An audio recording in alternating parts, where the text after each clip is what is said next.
Change our input to the HM.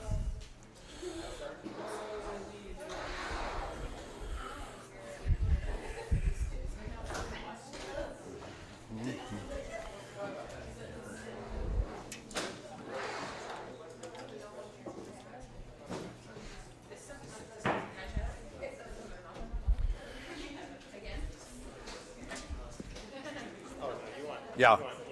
Yeah. I think it's 3.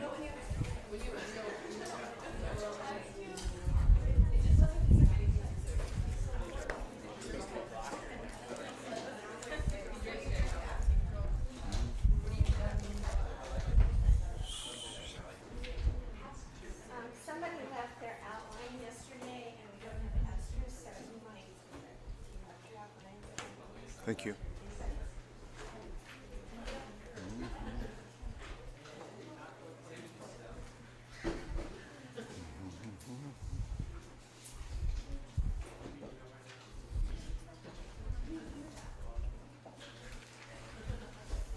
This is our last day with you, and we have a lot to cover, so we want to get running to that.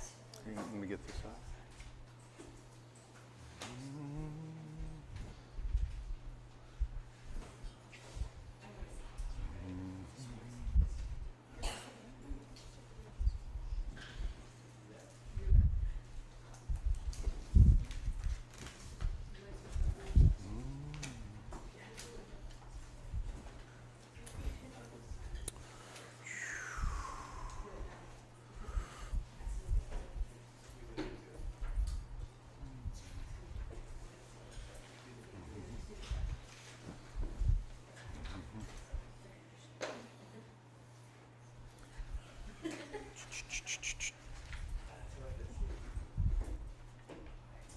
Somebody want to see if you can grab Nate before he gets out of here, so he can give me a little bit of help here.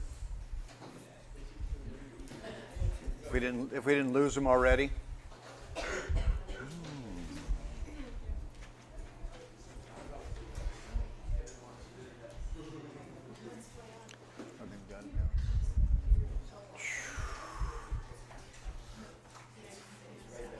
Nate, can you give me a hand here? Just with the mirroring, I had it yesterday. Oh, yeah. So I've got the 2 screens. So you want to look here? Ah. Go, instead of mirror, go. Okay. There it is. Got it. You got it. Good. Thank you. Yeah. So we began this way yesterday. Did you hear it this morning? Did you see it? What? God's glory. Where did you see it?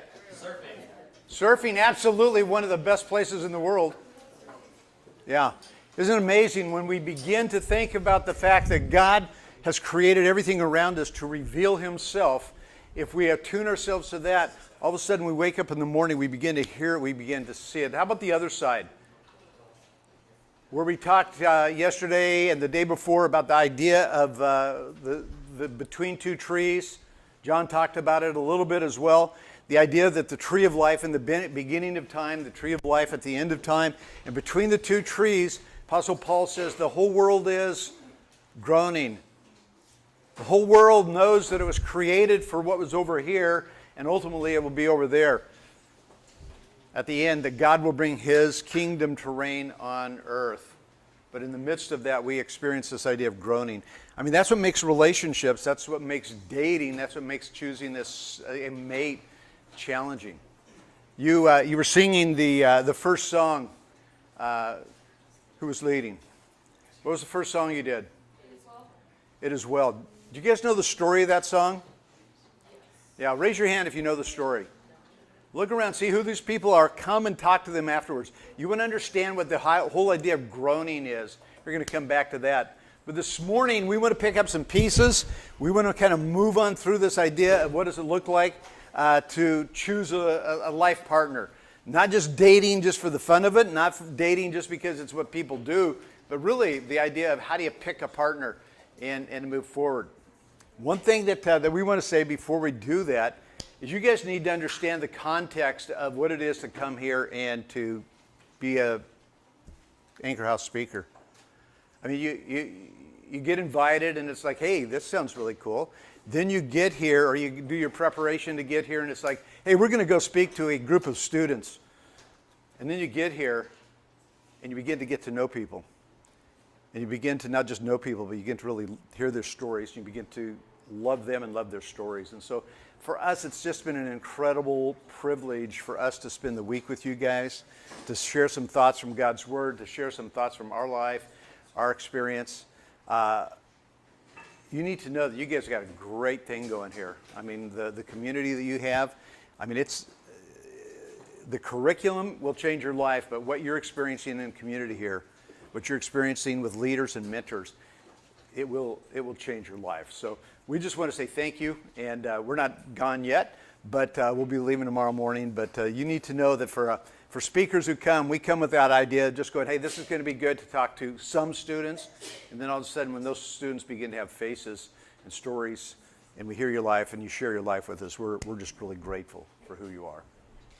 We are. So on your outline, we're going to come back to what it takes to know somebody. So that's where we stopped yesterday. And does anybody remember how long it should take before you?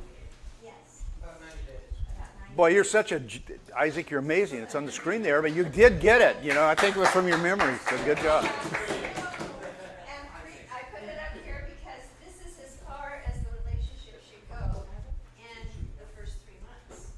So that means you're not going to be overly dependent, relying on the person, because you don't have enough time to test whether they're trustworthy or not. So this is like the first 3 months of a relationship. Ideally, if you're not living in the same proximity, it could take longer than that because you don't have the togetherness piece. And what does it take to get to know somebody? We looked at these 5 categories to look at. If you'll look on the front end of that, you'll see a little bit of an acronym. FACES, F-A-C-E, family patterns and background, attitudes and actions of conscience. It's supposed to be conscience. Compatibility potential. And remember that spectrum that we talked about with compatibility and flexibility to be able to receive that. Examples of other relationships and skills. We're going to step back into the compatibility potential and look at that for just a few minutes. So we want to underscore, I'm going to say something. We want to underscore that when you get to the point that you have identified this person, premarital counseling should be top of your list. Even pre-engagement counseling, as I mentioned yesterday, we do some of that, which allows you then to know whether this is really a relationship that should go forward. Is somebody with eyes that aren't yours can look at the relationship and actually help you see things that you can't see. We could have used that. We did have premarital counseling. It was 4 of our pastor's best sermons across his big desk about marriage. And he never asked us one question except for, are you sleeping together? And that was The answer was no. question, and it was no every time. But we also needed other questions.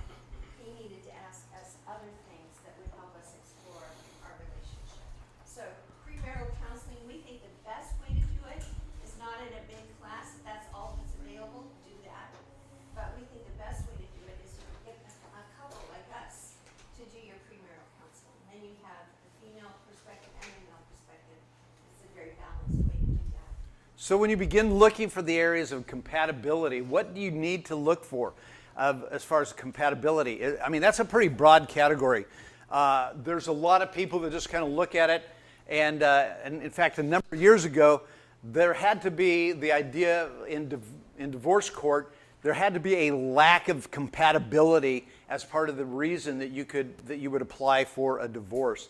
Now there's no reason at all. But what are the things, when you look at compatibility, what are the things that you should be looking for? The idea of what is their personality? We talked about that. The sense of whether they are introverts, extroverts, how comfortable you are on that spectrum with that idea of who they are. Intelligence, okay? I mean, we look at that sometimes and we go, well, aren't we all kind of the same? Well, obviously no.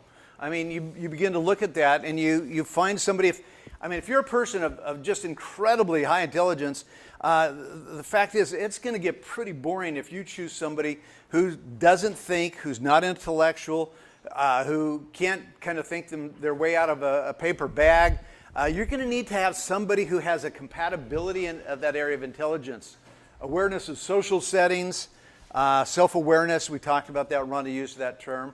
One of the best illustrations of social or personal awareness, self-awareness that I had, a friend of mine was telling me the story. She had just got word that her grandmother had died. She went back to New York to go to her grandmother's memorial service, comes home, and her friend says, "Hey, where have you been?" She says, "I was in New York for my grandmother's memorial service." And the guy goes, "New York? I love New York. I know all the best places in New York. I can tell you where you need to go." I mean, he missed everything about her statement that said, "I was in New York for my grandmother's memorial service." And it was all about him and talking about that. Emotional quotient, that is the idea. EQ, you have an IQ, but you also have an EQ. How in touch is that person with the emotional range? We kind of illustrated that between Ron and I. Social behavior cues. Again, self-awareness, but that idea of how important are manners to you and to them. I mean, is it like real classy manners? Or just like, hey, manners kind of hang loose? The way you dress, does it really matter? I mean, one of the things that's always interesting between us, as you can tell, Rhonda is always a very classy dresser. I'm not necessarily the same place that she is. So we'll get ready to go somewhere. She'll come out all dressed up. I'm coming out and I got shorts and flip-flops on. And her classic statement is, "Are you going to wear that?" And it's like, "No, I was just thinking I would put it on and then go back and change, Of course I was thinking about that. But again, we've had to work through that. Sense of humor, Rhonda talked about that a little bit yesterday. Make sure that you like that their sense of humor. How do you like being the butt of a joke? If you're not comfortable with that and somebody is a sarcastic person, boy, that's not a person you're going to want to be with. And then freedom with emotion, that idea of inhibited or expressive about those emotions. I'm going to add that as you get to know the person, you're going to hear about their emotions. And history repeats itself. If there isn't an identification of what went wrong in that relationship, both in the relationship, but maybe self-identifying something in you that was not right in that relationship. And so that's the thing you need to hear and listen for. Have they made those kind of corrections? Because history does repeat itself. A pattern is often the way that we proceed in life. So what is good in a relationship may or may not continue, but what is bad is going to get worse. So we often are so optimistic that because we want to be charitable and we want to think the best of people, but if something is bad in a relationship, in the dating, in the getting to know and the dating era of the relationship, it's probably going to get worse because we're always on our best behavior in the beginning, and some of those things, we don't hold up on. So Some of the things, aware of that. observing other relationships is looking at the past, looking at their dating relationships. The easiest way to understand, and again, this in your mindset of where you are right now, not even a consideration, but over and over and over again, we see people who are getting married for the very first time, and they're marrying someone who has been through a divorce. And so that's a pretty obvious one. What happened in the divorce? Why did that marriage fall apart? What were the circumstances around that? What was the responsibility of your spouse, and what were in the losing the relationship, what were your responsibilities? But look at the past dating relationships. If you're with someone, you should want to know what their past dating relationships were like. Were they constantly with the same person? Were they constantly with another person every month? Was it a committed relationship? Were they the kind of person that would break up and then get back together over and over again kind of thing? So you want to know those kinds of things about relationship patterns. Is the person someone who genuinely listens? Because if they don't genuinely listen in the beginning, they're not going to be listening to you in years to come. Because that is a skill. That is a skill and a value. And it should be displayed in your relationship. they listen to their friends? Are they a person that builds their friends up or pulls their friends down? These are things you're looking for. Are they constantly acting angry and hurt? Are they super emotional in one way, one direction or the other?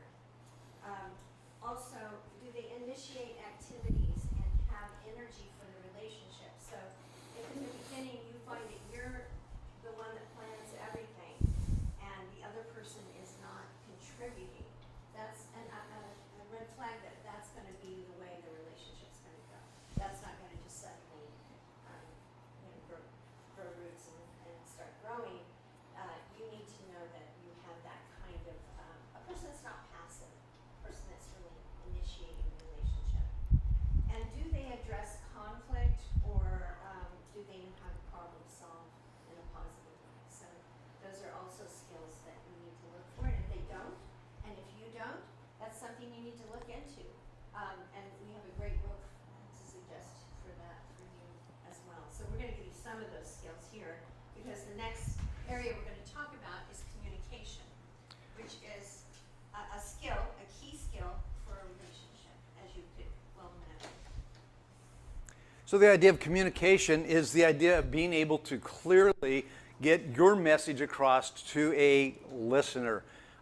This is something that you guys can really practice and kind of look at now, dealing with roommates, dealing in community here. So the primary idea of good communication is being able to as a speaker, to get across to a listener the message that I would like them to understand with the intent and impact that I would like it to have.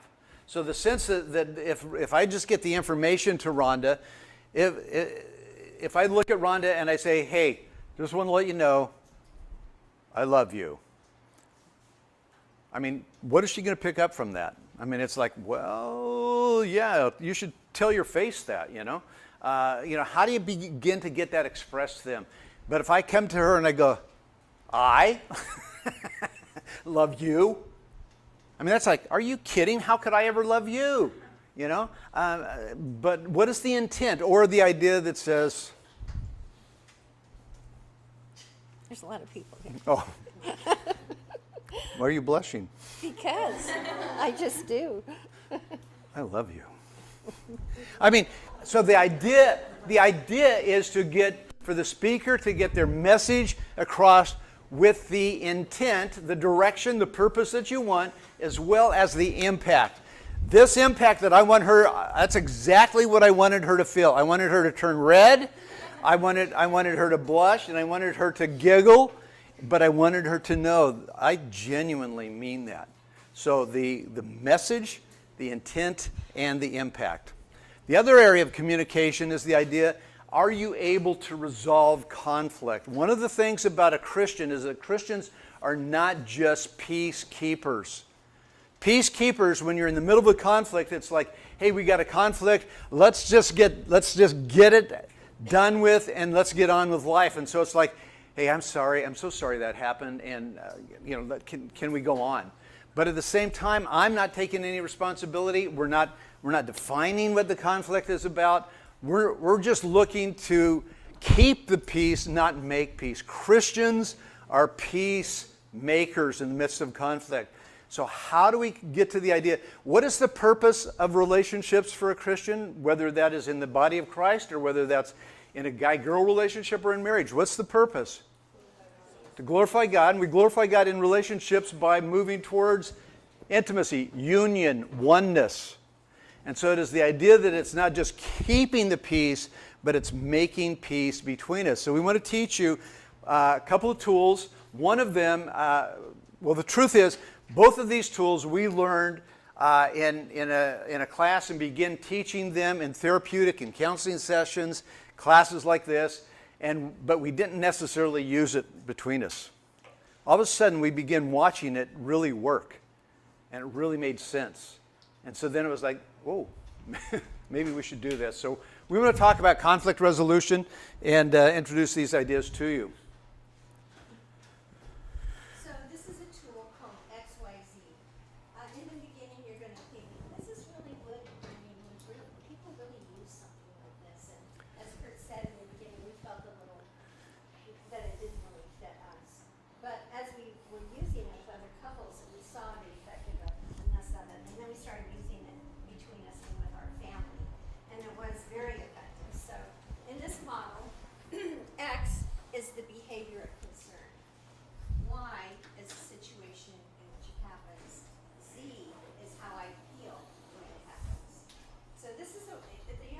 whole conversation in an equation like this, a verbal equation like this, but it's how you start a difficult conversation in order to set it up in a direction that it can be healing instead of confrontational.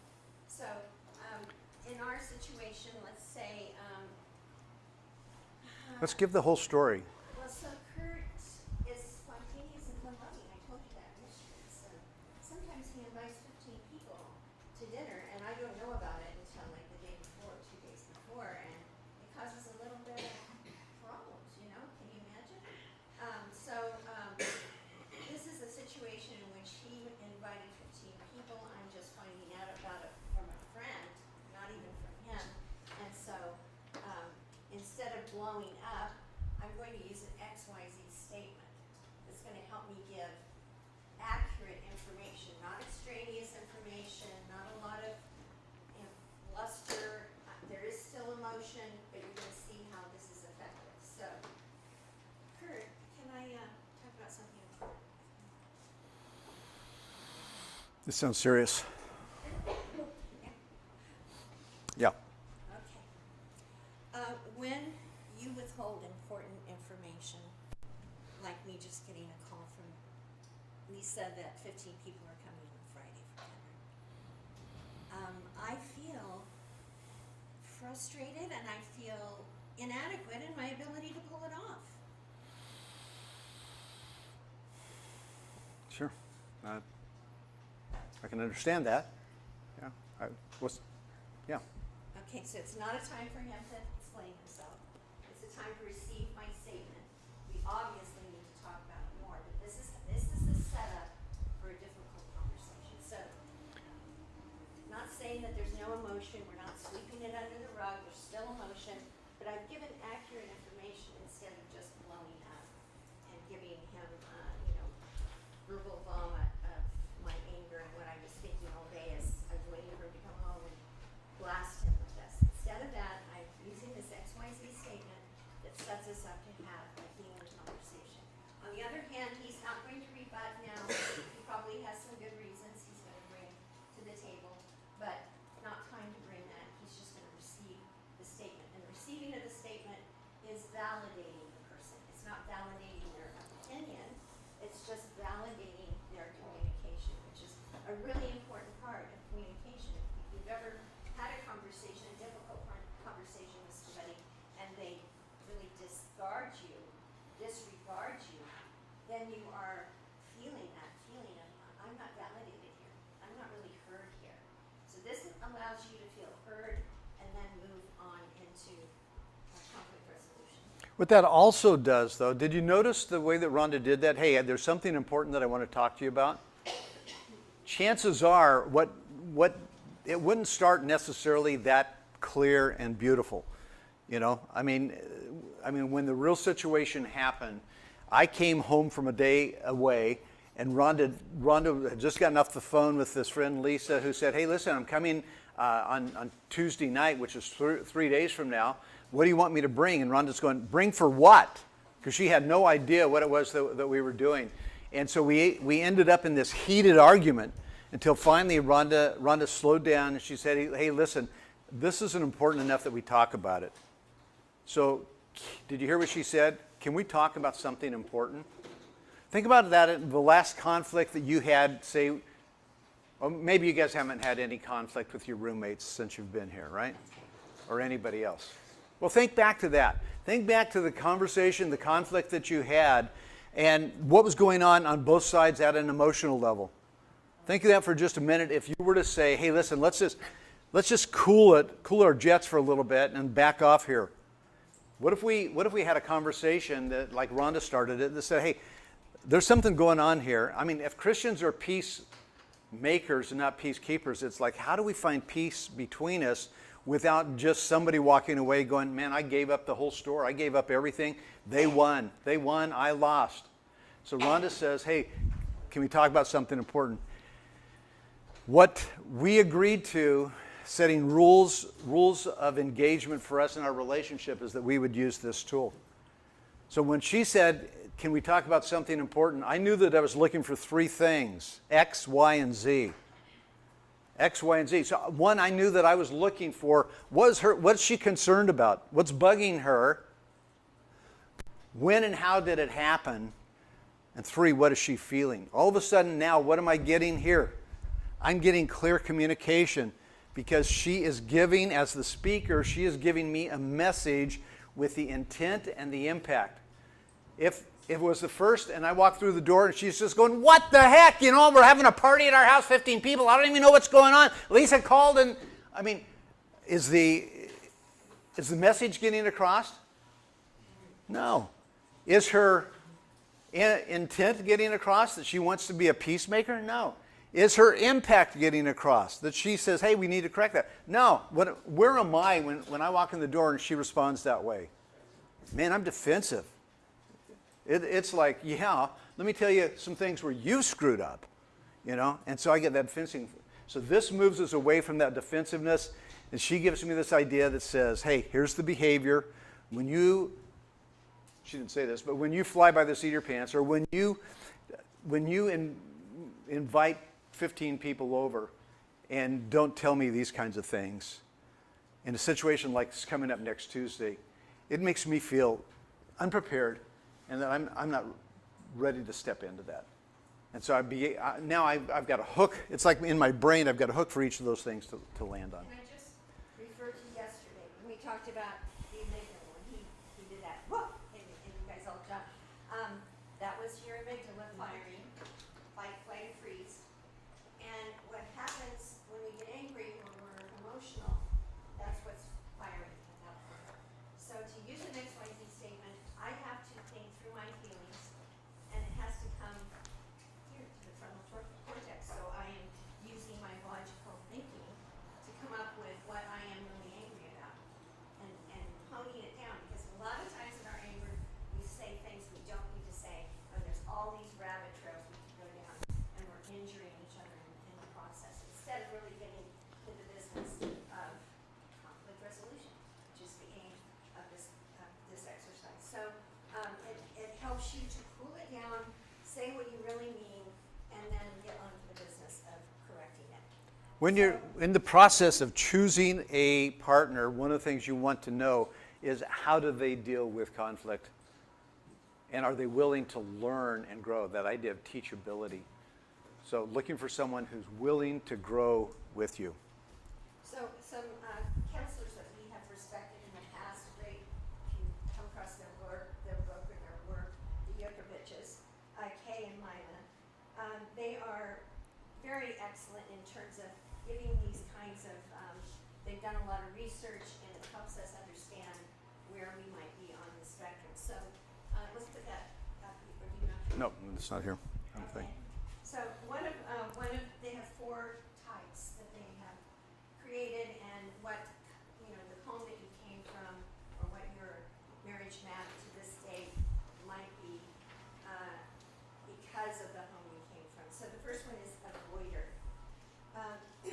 They're coming from a home that was often low in affection, but which places a high value on independence and self-reliance. The avoider grows up learning to take care of themselves, to deal with anxiety, getting little comfort and nurturing from their parents. They learn other ways to restrict their feelings, suppress their needs. As adults, an avoider can seem emotionally distant and unengaged. So think about the homes that you came from, how this might fit. That probably would describe me because I'm always looking for a way to get out of trouble. Doesn't mean that I'm always causing, but I'm always looking for a way to get out of trouble. Like I'll use techniques to try to get Rhonda off track. If I know that she's bugged about something, it's like I'm going to change the subject, or I'm going to, if it gets at the very worst, I'm going to move in the direction of bringing up something that is my concern about her to avoid her being able to confront me about something that is mine. I'm an avoider. Now I know that. I can't fool you. The next one is the pleaser. The pleaser usually grows up in a home with a parent who is overly protective, angry, and or critical. Pleaser children do everything they can to be good and avoid troubling their parents. Highly reactive parents that they are afraid to upset. They learn to spend their energy comforting and appeasing their parents or other adults in their family instead of receiving the comfort themselves. And as adults, pleasers tend to constantly monitor the mood of those in their family and feel responsible for that, attempting to keep everyone happy. However, this can lead to a resentment, an emotion that can break down in a relationship or drive a pleaser to leave a relationship because they get exhausted. Okay, this was me in the home that I grew up in. I was a pleaser when actually my early 20s, and I had to come to the realization I was like a peace at any price person just because of the home I grew up in. So this was very instructive to me. The vacillator. The vacillator has grown up in an unpredictable home, unpredictable parents. The vacillator needs aren't top priority in the home. And without consistent parental affection, they develop feelings of abandonment. And by the time that the parent feels like giving it again, the child is tired of waiting and too angry to receive it. As adults, vacillators are on a quest to find consistent love that they never received as a child. And they idealize new relationships, but when they get tired of those in real life, they realize they have missed the mark. If you've grown up in a home where alcoholism or drug abuse or any kind of addiction is a part of the pattern, you have grown up and at least observed people who are vacillators. You never know what you're going to get, if you're going to get praised for something or if you're going to get slammed for it. And so you've got that sense of going, okay, I am not really safe in this situation, or you learn to become that kind of a person, constantly, just looking at that idea, just running off of your emotions. And the last one is the controller. The controller needs control to ensure that the vulnerability and negative feelings that they experience in childhood remain suppressed from their adult lives. Having control means having protection from feelings like fear, humiliation, and abandonment. So I have this on a separate sheet if you'd like to copy it or actually take some notes off of it. But very instructive to know that that's how your home of origin has maybe affected you. You want to go back to the RAM here? Okay, we're going to come back to the model here that we talked about, to this RAM, relation attachment model, to give you that sense. Remember that we talked about the fact that there's a sense of a safe zone that you need to be able to understand. Well, I guess it's going to be better to go up top, yeah. So the idea that as you begin developing this idea of knowing people, to develop a sense of trust, to be able to rely on them, to actually get to the place of commitment, and then to be able to move into the idea of physical intimacy. Nothing on the left side, or nothing on the right side, should be any higher on that spectrum than the knowing area. Rhonda and I kind of met in a situation like what you guys have, where it's kind of a greenhouse effect, where relationships are very close. Relationships, you're spending a lot of time together. We were working at a camp. I was the recreation director. I was the guys dean. Rhonda was the girls dean. And so we spent 16 hours together every day for an entire summer. We really learned to know a lot about each other. We knew each other really, really well. We got to the place that we really trusted each other, because when you work together, it's like, when you guys begin looking at who's responsible for a particular meal, or who's responsible for a particular chore around Anchor House, you can watch and see if these people are trustworthy, if they're following through. And you begin, by this time, you're really beginning to develop some sense, even in this community, who's trustworthy, who can I rely on. If they say, hey, we're going to go surfing tomorrow, or if they say that I'm going to fulfill my job, or I'm going to be there for you, you're beginning to get a sense of that. By the end of time together, you're going to have a pretty clear sense across here. And so for us, we really had a really strong sense of what that looked like. We relied on each other. At one time in the middle of the summer when we're working together, in the middle of the night, Rhonda had an injury to her eyes, both eyes, and she needed someone to take her to the hospital. I mean, there was 100 people on our camp staff.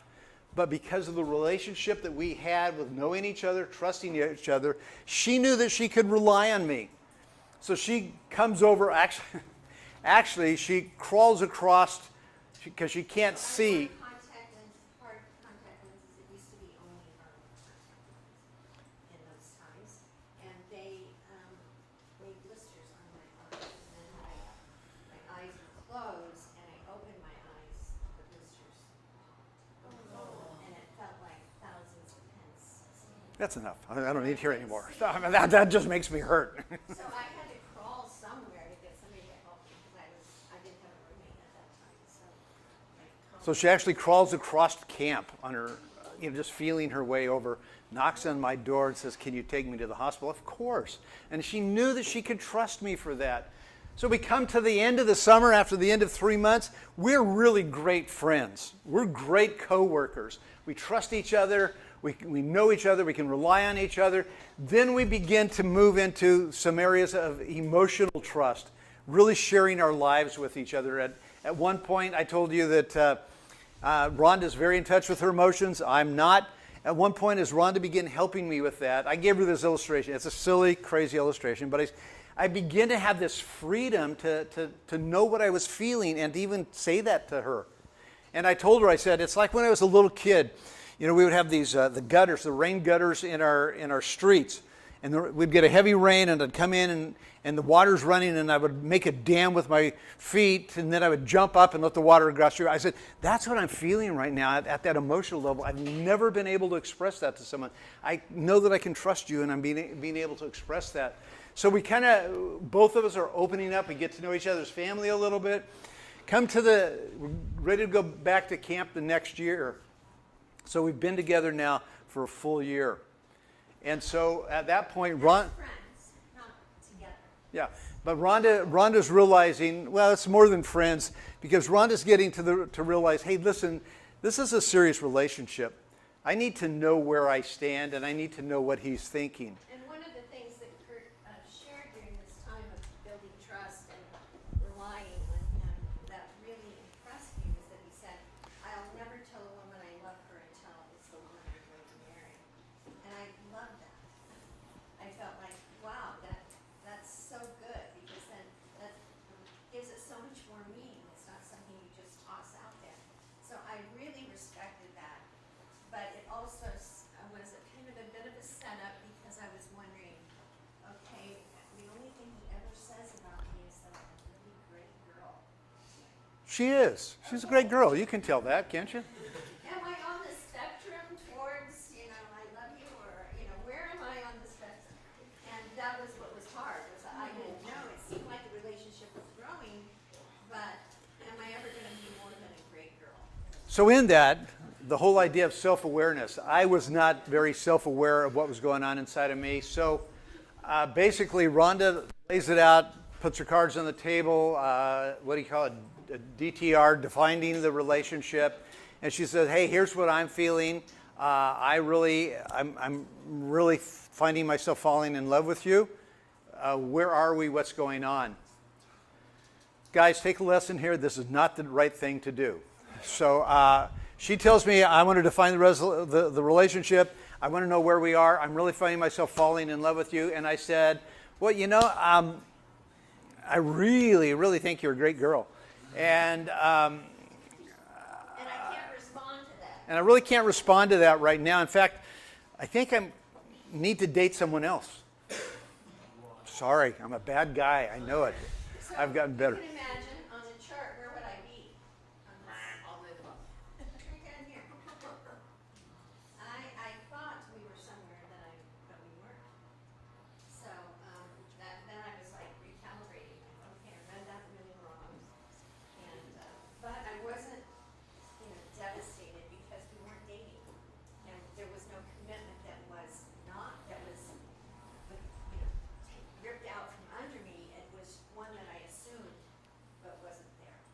And at the same time, as this dropped, every one of these dropped because of the assumption that she could rely on me, and yet she was misreading the cues in the midst of it. So again, we just wanted to get to that place of a little bit of a sense of honesty for us.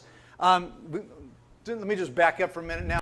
Okay, we've been married 47 years. I'm way up here now, guys. I've gotten a whole lot better, and So I'm. the process of getting there, I think you need to finish up that story. The process of getting to. Okay, so getting there.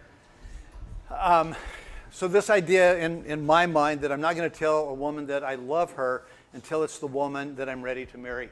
So honestly, in my mind, my commitment level to Rhonda is still pretty high up here. It's like I'm committed to her as a friend, and she's way in the game as far as choosing her as my life partner. But at the same time, But Rhonda doesn't know this. yeah, but Rhonda doesn't know this. At the same time, I'm at that place of just kind of still protecting myself emotionally because I don't know where things are going. So I have a friend, he takes me out, who's been watching this whole thing, and he says, "Dude, you're gonna lose the best thing you could ever have, and you'll never do better than this," which you guys can figure out pretty obvious. And so he said, "Do you love her?" And I mean, when he put that question to me so clearly, it was like, yes. And he said, "Idiot, tell her." And so again, like I said, I'm kind of slow. I kind of need some coaching. And so I did. I told her, but where is she? Now I'm here, and I've gone to here saying, not just that I love her, I have made a commitment now. In my mind, this is the woman I want to spend the rest of my life with. I would do anything. I would die for this woman. Where's she? She's way down here because of the communication thing, because of what's going on inside me, without a clarity of understanding myself, self-awareness, and without that idea of moving forward. So we want to give you just a few more of these patterns, and just to help you to understand that. So again, the rule is never let one level exceed the previous level before it. So let's take a look at some of these. What about this here? How would you describe this couple? They know each other. They trust each other, they rely on each other, but there's low level of commitment. You're pointing at me.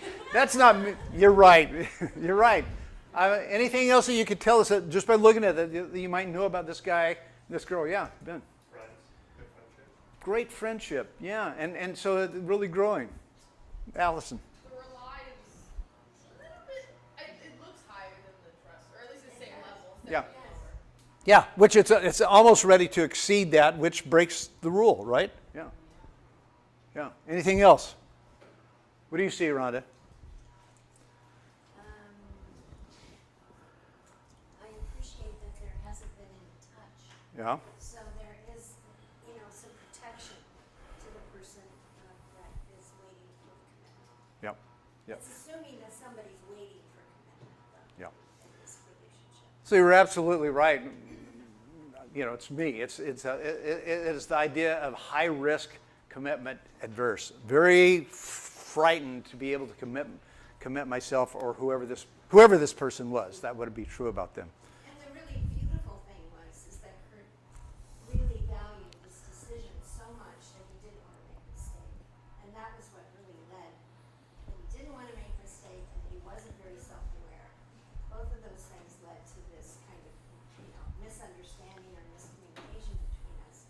And so both of those things are really in his, that he valued marriage so much that he didn't want to make a mistake is in his credit. His self-awareness is something that we have to pick that up ourselves. Nobody's going to pick it up for us. Tell us about this couple. That was a one-night stand. A one-night stand. Yeah. It is. Yeah. And you know people like this. I mean, you've gone to school with them, you've been around them, you know them. It's like basically they believe that this whole idea of the material universe, that sex is just sex. Why does the rest of this relationship pattern even matter at all? So, do you have any descriptors on that? That's it? Yeah. How about this one? Oh, that's the same one.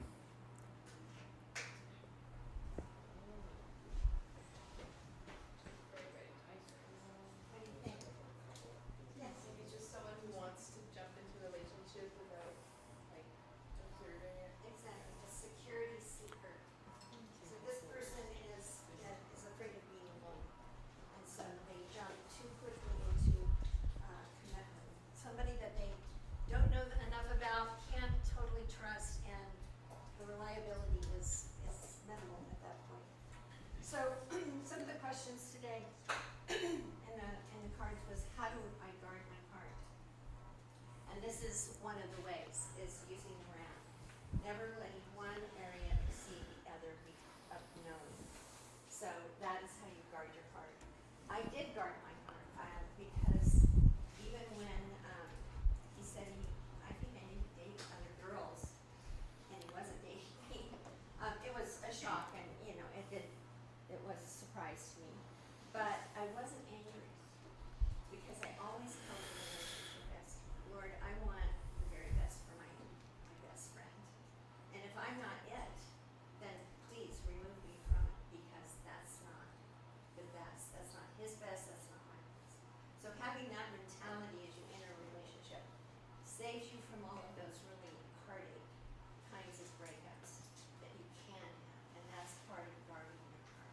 And I was protecting myself. In fact, I was overprotecting myself. I was willing to be able to get to know Rhonda, for her to trust me and to rely on me, and I was committed to her as a friend, but I wasn't ready to make that lifelong commitment. So again, back to this idea of really understanding that the way to move into a relationship is that idea that intimacy comes from talk, time together, and being a long-term kind of relationship, to be able to think through that. So I think we need to show another one. Another one is codependent person. So you guys kind of help me with that, okay? Tell me what would it look like if somebody was overly dependent.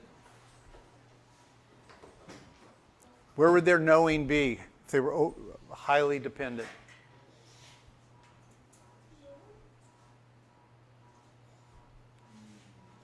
Look, okay, let's just put it here.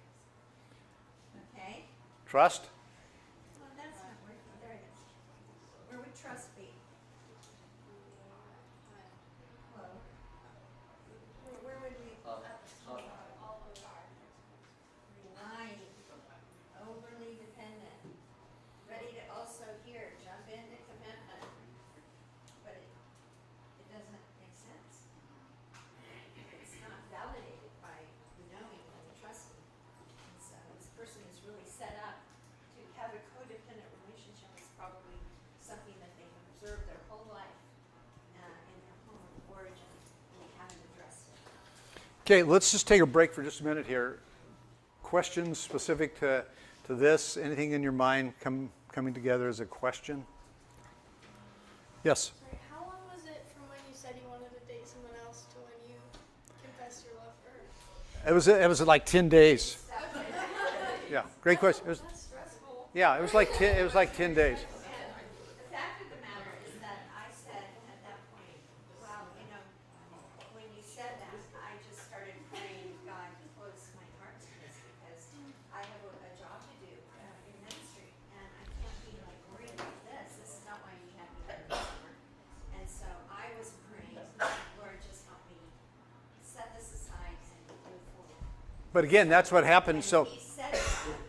I said, well, I'm confused. I'm totally confused. And so I'm going to need some time to figure this out. I have been praying to close my heart. And so we had this period of time that we had to work all of that out. So at that, now I've made this idea. My friend confronts me, and I said, yes, I do love her, meaning I want to spend the rest of my life with her. So I'm way up here. I expressed that to her. She's for 10 days been working on this, going, this dude is not reliable. I was faked out somehow. Can I trust him? And do I really know him? What's the story going on here? And so again, we had to come back. It wasn't like we were starting from the beginning, but we had to recover these areas. And that was painful for both of us to get to that place. So really important. Another question? No? Anybody else? I love this quote by G.K. Chesterton. He said, romance, and he's in a book that he wrote about the sacred romance, coming to know Christ and growing in our love for him and following him, is called the sacred romance. And in the sacred romance, he said, it's a sense of wonder and hope. And we love that. That's so beautiful. When you think about how you met Christ and those emotions that you felt, how you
it's the idea of looking at that person, and it's like an old friend of ours used to say that it was like they take your breath away. I mean, it's that magnificent. I mean, you go out and you look at the sky, and it's like, oh man, you look. I mean, you're surfing on a great day, and you're just between sets, and you're just sitting there, and it's like, you look at this ocean, you know, and this dolphin pops his head up, and it's like, man, no, not a shark, it's a dolphin.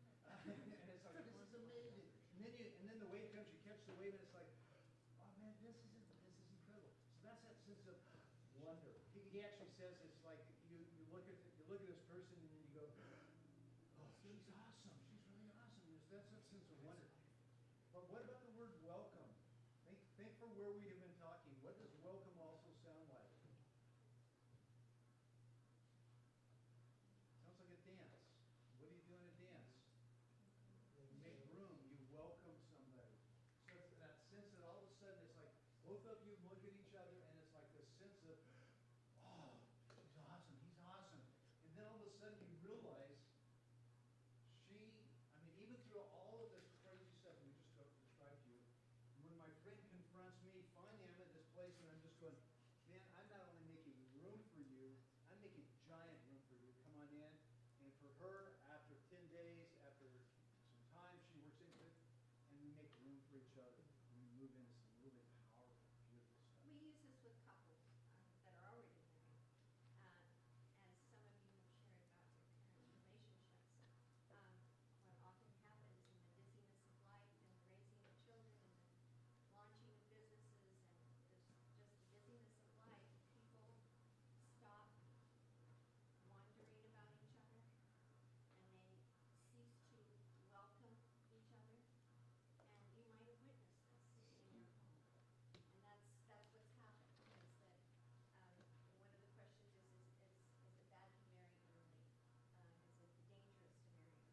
It depends on the people. It's not a number.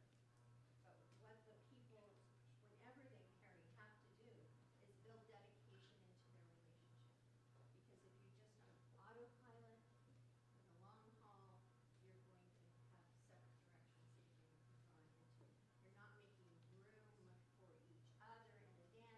You're just spreading your wings and flying out. So the other thing we love about this book, and we ordered your books yesterday. And, So there'll be a series of those books, not one for everybody, but there'll be a series of them. They'll be put on the bookshelves here if you want to pick yeah, them and if up. you don't see them complete, because we're not here to check it out, would you like check on it? Just ask Nate or somebody like, they sent us books, but they come, because we don't want them in a box somewhere in the office and everything what they are. So but halfway through the book, because the first part is like how not to marry a jerk or a jerkette, but halfway through the book it asks the question, but are you the jerk? What are the areas that you need to work on? Because you would be a jerk in a relationship if you did not address these issues in your relationship.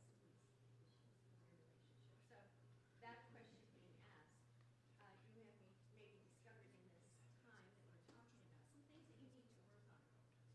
And one of the questions that was asked on the card was how do we make the best of this time? How do we make sure that we're really growing in the area we need to grow?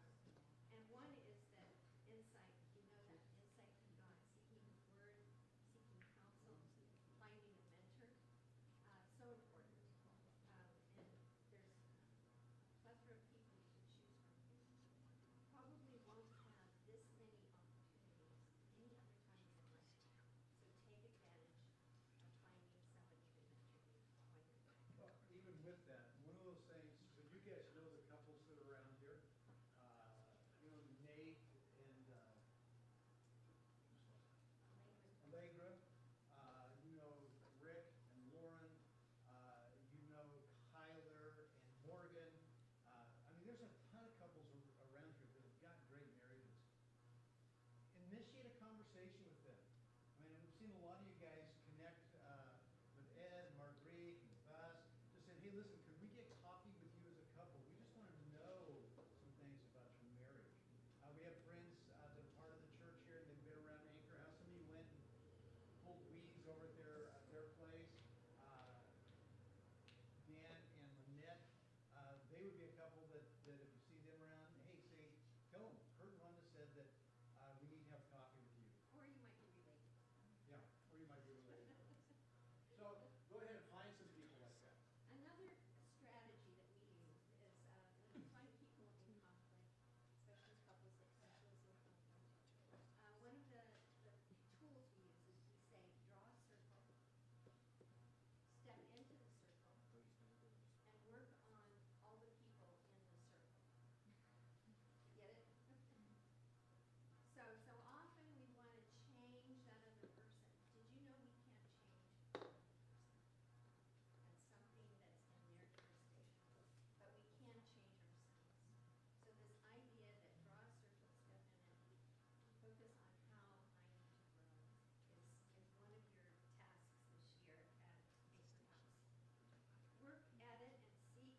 for this session.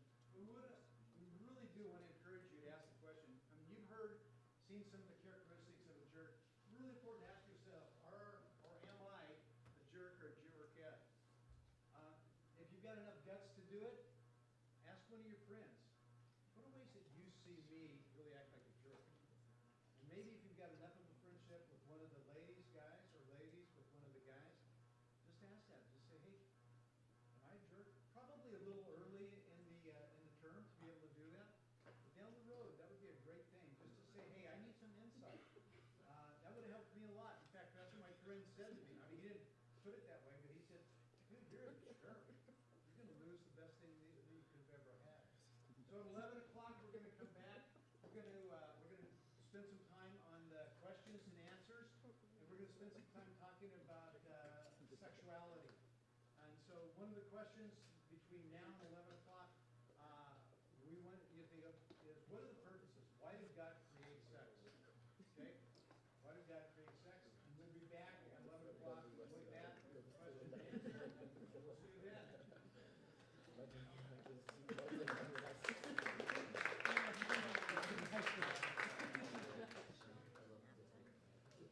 Still